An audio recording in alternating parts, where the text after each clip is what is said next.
I never thought my quiet neighborhood would turn into a standoff, but leave it to the HOA to push things too far. It all started when my best friend came over to help me rebuild my fence. He's a laid-back guy with a quiet smile. But what nobody knows is he's a retired Navy SEAL with more discipline than the entire HOA board combined.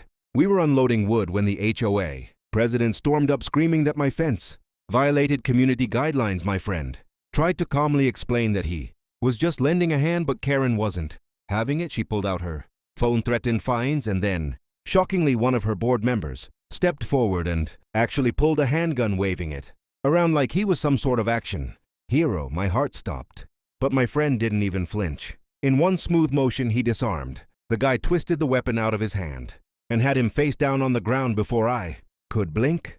Karen shrieked that he assaulted her board member, and she was calling the cops. But here's the twist. When the officers arrived and saw the situation, they recognized my friend instantly. Turns out, not only is he a Navy SEAL veteran, but he also trained half their department in tactical drills. The officers listened to his calm report, then turned to the HOA board and slapped handcuffs on their trigger happy buddy while warning Karen she was one complaint away from charges of her own. The best part was watching her face go from smug superiority to absolute panic as the cops lectured her about abusing authority and reminded her that pulling a gun over a fence was grounds for serious prison time. My friend just dusted off his hands, smiled at me, and said, "Fence looks fine. Let's get back to work." Sometimes the strongest revenge isn't loud, it's calm, controlled, and devastating. And if you love seeing Karens and HOAs crumble under their own arrogance, hit that subscribe button right now, because the next story is even crazier.